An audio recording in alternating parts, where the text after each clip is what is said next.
করে হাই। কেন ওই কথা বলছি? আমি তোমাকে প্রত্যেকদিনই দুবার করে দিচ্ছি, তারপরেও তোমার যন্ত্রণা করবে?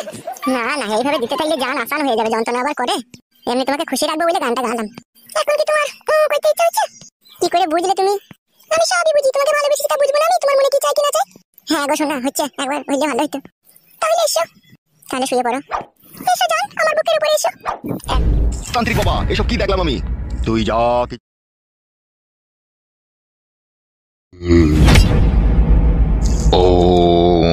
ছটফটকে তুই বৎস আমার স্মরণে এসেছিস। একই তান্ত্রিক বাবা, আপনি চোখ বন্ধ করে কি করে জানতে পারলেন? বাবা তান্ত্রিকের আশীর্বাদে মনের কথা সব বুঝতে পারি। তাহলে তো খুব ভালো কথা তান্ত্রিক বাবা। মূর্খ বেহায়া পাপী, আমার সামনে এসে আবার হাসছিস তুই? ভুল হয়ে গেছে তান্ত্রিক বাবা, ভুল হয়ে গেছে। বল কেন আমাকে স্মরণ করেছিস তুই? তান্ত্রিক বাবা, গত 26 দিন থেকে আমার ছেলে ফজকে পুরো নিখোঁজ হয়ে গেছে, তার কোনো খোঁজ খবর পেছি না। বাড়ির লোকজন সবাই আতঙ্কিত হয়ে পড়েছে, কি সে কোথায় গেল, সে মরে গেল না বেঁচে আছে, তার কোনো খোঁজ পেছি না। তাই নাকি? তাহলে তোর ছেলে ফটকের বিষয়ে জানতে এসেছিস কি, তাই তো? হ্যাঁ তান্ত্রিক বাবা, আমার ছেলে ফটকের বিষয়ে জানতে এসেছি। সে এখনো বেঁচে আছে তো না মরে গিয়েছে, সে কোথায় আছে কেমন আছে সেটাই জানতে এসেছি। আমার দিকে তাকা। হ্যাঁ বলেন তান্ত্রিক বাবা। আমার শিষ্য, এই মরার মাথার উপরে হাত রেখে তোর ছেলেকে মনে মনে স্মরণ কর। তোর ছেলে কোথায় আছে কেমন আছে তুই দেখতে পাবি নিজের চোখে। তাই নাকি তান্ত্রিক বাবা? সত্যি করেই দেখতে পাবো?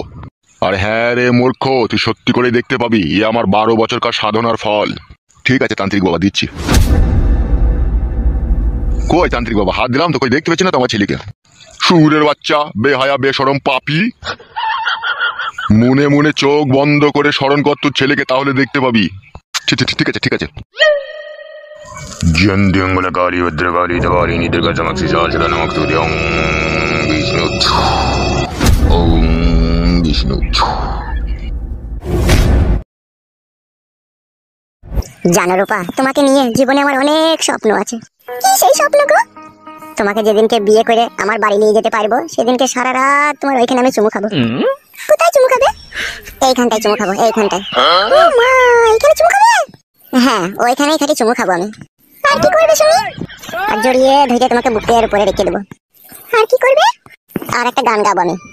কি গান গাবে একটু বলো না শুনি। বুক চিনচিন করছে হাই, মন তোমায় কাছে চাই, আমরা দুজনারই রোডের দুনিয়ায়। তুমি ছুঁয়ে দিলে হাই, আমার থার হয়ে যায়। আর থার হয়ে গেলে যদি ভরতে নাহি পাই, তখন যন্ত্রণা করে হাই, আমার যন্ত্রণা করে হাই। কেন ওই কথা বলছি? আমি তো তোমাকে প্রত্যেকদিনই দুবার করে দিচ্ছি, তারপরেও তোমার যন্ত্রণা করবে? না না, এইভাবে দিতে থাকলে জান আসান হয়ে যাবে, যন্ত্রণা আবার করে। এমনি তোমাকে খুশি রাখবো বলে গানটা গালাম। এখন কি তোমার করতে ইচ্ছা হচ্ছে? কি করে বুঝলে তুমি? আমি সবই বুঝি, তোমাকে ভালোবেসে তা বুঝবো না আমি তোমার মনে কি চাই কি না চাই? হ্যাঁ গো শোনা, হচ্ছে একবার হইলে ভালো হতো। তাহলে এসো, তাহলে শুয়ে পড়ো। এসো জান, আমার বুকের উপরে এসো। তান্ত্রিক বাবা, এসব কি দেখলাম আমি? তুই যা কিছু দেখেছিস সব সত্য দেখেছিস।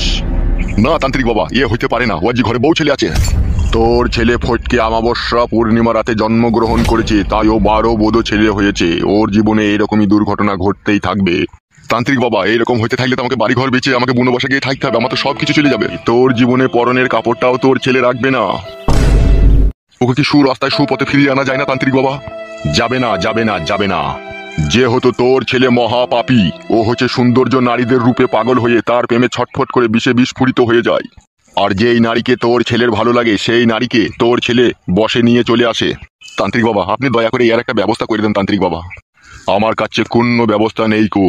তাহলে এখন কি উপায় আছে তান্ত্রিক বাবা? আমার এই পাশের গ্রামে লাড়ানপুরে এক বড় ব্যবসায়ীর বাড়িতে তোর ছেলে আশ্রয় নিয়েছে, আর তার বউকে প্রেমের জালে বন্দি করেছে। তার স্বামী দুবাইয়ে ব্যবসা করে। তুই সেই বাড়িতে গিয়ে তোর ছেলেকে বুঝিয়ে পারিয়ে বাড়ি আনার চেষ্টা কর। আর যদি সে না আসতে চায়, কোনো রকম তার সাথে জোর জবরদস্তি করবি না, তাহলে সে নিজে আত্মহত্যা করবে। আর তোর ছেলে আত্মহত্যা করে মরলে সম্পূর্ণ পাপের ভাড়াপূর্ণ তোর ঘাড়ে এসে চাপবে। তা কি করে হয় তান্ত্রিক বাবা? সে পাপ করছে, সে ভুগবে, আমার ঘাড়ে এসে কেন চাপবে? মূর্খ, তুই তো তার প্রেমে বাধা দিতে চাইবি, সেই জন্যই তো তোর ঘাড়ে এসে চাপবে। সে যদি সুসাইড করে, তাহলে এখন আমি কি করবো তান্ত্রিক বাবা? তুই দাঁড়া, আমি একবার ভোলা বাবার শরণাপন্ন হই। ভোলা বাবার শরণাপন্ন হয়ে যেটা বুঝলাম, তুই তোর ছেলের কাছে যাবি, তোর ছেলেকে বুঝিয়ে পারে বলবি যে তোর বউ ছেলে আছে, তুই এসব করিস না, তুই বাড়ি চো। তারপরে যদি না শুনে, তুই কোনো রকম জোর জবরদস্তি করবি না। সে যা বলবে ঠিক আছে সেটাই তুই মেনে নিবি, না হলে তোর কপালে মহা বিপদ রয়েছে বৎস। ঠিক আছে তান্ত্রিক বাবা, তাই হবে। তাহলে যা, এই মুহূর্তে এখনই চলে যা তোর ছেলের কাছে। তান্ত্রিক বাবা একটু আশীর্বাদ দিয়ে দেন যাতে আমার ছেলেকে আমি বুঝিয়ে পারি সুরাস্তায় ফিরিয়ে নিয়ে আসতে পারি। ওম ওম হয়ে গেছে বৎস, যা এবার তুই চলে যা। তাহলে আসছি তান্ত্রিক বাবা। ও ফটকে একটা কথা বলবো তোমাকে।